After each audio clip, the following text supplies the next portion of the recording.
What's up, YouTube? It's your boy Fabo, Big Boss Fabo, back once again. What's up, Fort Worth gang? How y'all doing, man? As y'all can see by the title, this is actually an everyday struggle review. Excuse me, y'all. Funny thing is, these are videos I used to do. These are videos I used to do on my old channel, right? And I think the link is in the bio for the old vid. I deleted all the old videos, so y'all ain't gonna see them no more. But these are videos I used to do on my old channel. Alright. And basically I would break down everyday struggle. I used to be a huge fan of the show, right? Prior, and I'm talking about back in the day when Joe Budden was still there. You know what I'm saying? So these videos obviously was expressing how I felt about some of the reviews they did, topics on some artists, because I felt like a lot of things they were saying was inaccurate. You know what I'm saying? I didn't agree with a lot of what they were talking about. And me being a hip-hop head, that's what it was. You know what I'm saying? So this review is the January 14th episode of Everyday Struggle. It's titled Kodak Black and 21 Savage Albums. Soulja Boy had the biggest comeback of 2018, ? So those are topics that I'm going to hit on, of course. But I may touch on some other things that they discussed in this episode. And this is just my opinion, my feedback on a lot of things. So yeah, I appreciate you guys joining us today. Run up the like button, subscribe to the channel, leave a comment, give me y'all's own feedback. But I just wanted to, dive into some things that they discussed today. So let's get right into it. All right, so guys, remember our last episode of 2018 was the first annual Everyday Struggle Awards. Really hope you guys enjoyed it. We had some fun putting this together. So we didn't really get to check out the reactions, obviously, because we were on vacation. So can we check out some of those? So, of course, we gave Pusha T the best album of the year for Daytona, thanks to the good people over at Everyday Struggle. Well-deserved win. Moneybagg Yo, who got our Streets on Lock award. Maybe it'd be nice if he come visit us soon. Murder Beats. So this was the category we were, what was it, our Midas Touch versus Producer of the Year, right? We said next year we're going to add Producer of the Year separately. Right. Yeah, we're going to do Producer of the Year, Beat Maker. Like, we're going to really try to build out because, like, we get to realize, like, there's so many people worthy of accolades. And by the way, I can't even talk about this without giving a big salute to Wayno. Like, Wayno really showing me love this morning, man. I'm excited to be back. Like, this was Wayno, of course, you too. Like Nadeska made this happen. Yeah. Wayno was like, we should do this. You get me? Like, he was like, yo, this would be a great thing to be done. Nadeska put in a lot of work.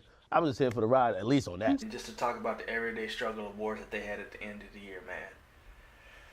I really expected so much more out of that, and it was just trash to me, bro. Like, not to discredit the artists who won awards on that shit, and really, if you did win an award, I wouldn't really care.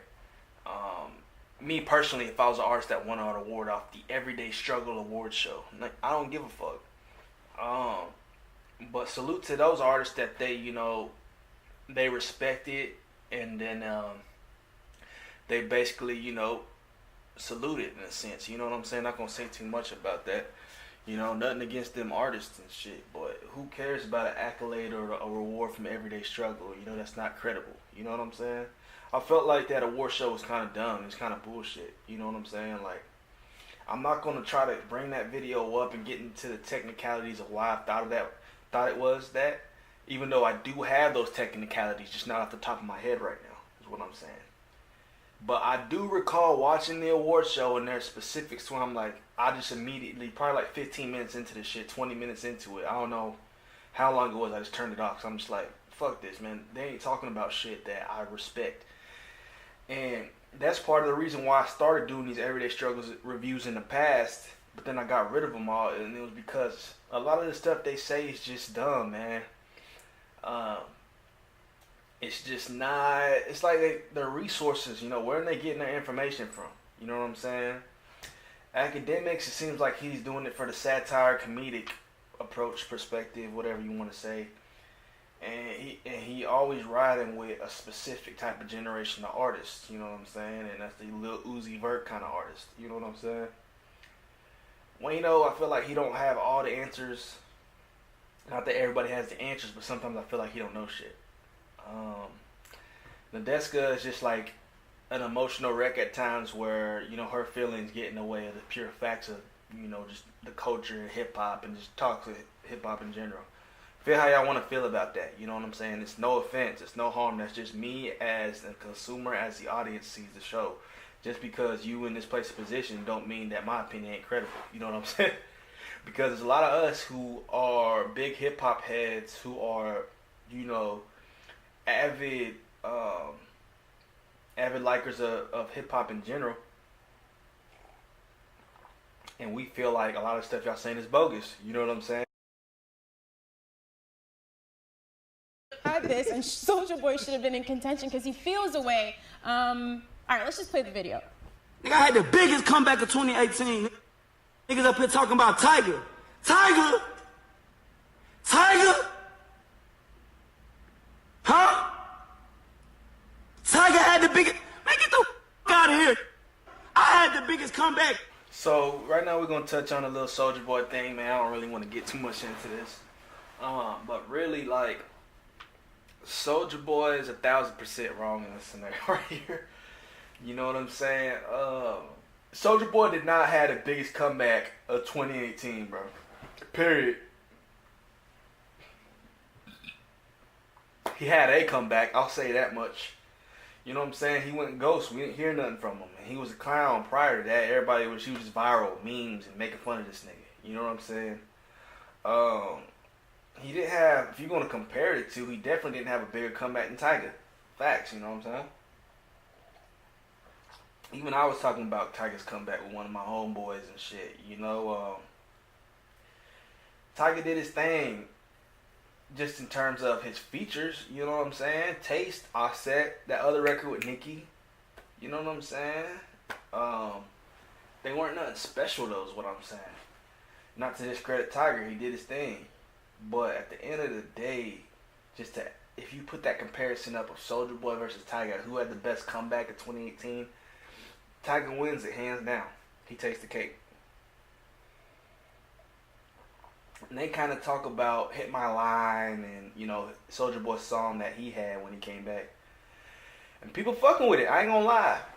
But it's more of like an online sensation thing. I think he dropped the video on YouTube. You know what I'm saying? It's not like Taste went like multi-platinum. You know what I'm saying? You can't compare what Taste did to what you did with Hit My Line and like you releasing some of these records and shooting videos to them. You know what I'm saying? Like Tiger did a whole lot more in terms of sales, bruh. Grasping the people. You go multi-platinum, you're doing something right, and that's why he's credited with the biggest comeback. Not you, Soulja. You know what I'm saying? So I don't get it. He's tripping on that one. But I don't really got much else to say about that. I really just want to talk about some of these other topics. You know, specifically being Kodak and 21. You know what I'm saying? So, you know, let's move on. But what I do gotta give Soulja Boy credit for is because when he does all of this, he does always find a way to produce a dope record. Cause then before he did all of that shit, he produced Finito, he produced Nigga We Made It. Like Soulja got some Soulja. Yeah, Soulja Boy. Chief Keef. No, he produced it. He did the beat. Wait, Soulja Boy did the beat? Yeah, Soulja Boy did the beat. I'm dead serious. Look that shit up. Can we confirm? The beginning of the beat said Soulja on the beat. Roger, I need you in my ear. Yo, Raj, look that shit up. Nah. When Soulja Boy produced that record. Soulja on the beat, Soulja on the beat.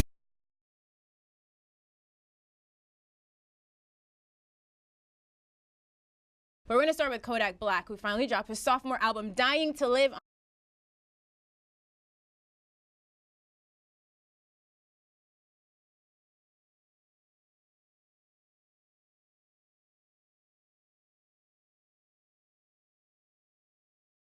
On December 14th, 16 tracks, features from Pump, Offset, Travis Scott, etc. A #1 debut for him with 89,000 first week. How did this live up to your expectations? Me personally, I enjoy this project so much. I saw the growth and maturity in Kodak Black. I feel like the title really kind of set forth the path that he's on. He's dying to live. And, you know, a lot of stuff that the media, us here, we've criticized him on, like, yo, you being unwilling to change from that hood type of dude who clearly doesn't value your freedom that much, and also you're jeopardizing your freedom a bunch, is going to prevent your career from going forward, but also from you to really be active in your life. And it feels like he's ready for a change. I heard him speak, a bunch of interviews. He's sounding great. The music is amazing. Yeah, you know what? I liked it. I liked it as well. Overall, I like what Kodak's going with his projects. I think that he's separated himself from the character. All right, so another great album we were looking forward to is from 21 Savage. This one got a little bit delayed. It dropped December 21st. I Am Greater Than I Was. Great album. 15 features on this one from Cole, Post Malone, Gambino, etc. So this is a follow-up to Issa album. You guys already know I love the J. Cole feature on there. That was a dope collaboration. How'd you guys feel about this project? I was really happy with this one. I was really happy with it because, again, like we talked about Kodak, it showed a lot of growth. It showed 21 separating himself from just like the antics of shoot 'em up, bang bang, and talking about some real shit. They ain't saying nothing special. Obviously, Kodak had the greatest album of 2018, period. You know what I'm saying? I don't care about what nobody say. Kodak had the best album, period. Of course, 21's a close second. I fuck with 21, but honestly, all in all, I think Kodak album better. And that's just my personal preference. A lot of y'all like, albums with 15 plus features on them. Do y'all thing, you know what I'm saying? I felt like the features took away from 21's album. I like albums where Kodak had 2 features on his. I like albums that are a little bit more interpersonal, where it's us, we're getting you, and we got more Kodak than we got just 21. You know what I'm saying? Issa was an album where he was just a lot of his records of him doing his own thing. So I felt like Kodak's 21's features on I Am Greater Than I Was kind of took away from the substance. You know what I'm saying? But sonically, it's a dope album. You know what I'm saying? I'm not taking away from that. So yeah, a lot of these critics out there have doubted Kodak, but I've always been A1 since day one with Kodak, and always known what he was capable of since a long time ago. People are now starting to catch on with him, but you know what I'm saying? I don't think people are really getting the full picture. They're not getting the complete sauce just yet. So really, tying into all that, I say that to say that Kodak is only going to keep growing. You know what I'm saying? And he's only going to keep getting better. So we're going to wrap it up there, guys. Man, I don't want to get too much further into this episode because a lot of the topics were shit I didn't really care to talk about. But, just a critique here and there. They got to get their facts straight here now and then. But I may be doing these every once in a while. I don't really watch too much Everyday Struggle anymore. Like I mentioned, I liked it better when Joe Budden was there. But yeah, be sure to like, comment, subscribe, share. You know what I'm saying? Leave your comments down below explaining, some things that if you're a fan of the show, you're a fan of the show. You know what I'm saying? But yeah, man. Be sure to subscribe to the channel. Run the like button up. Peace.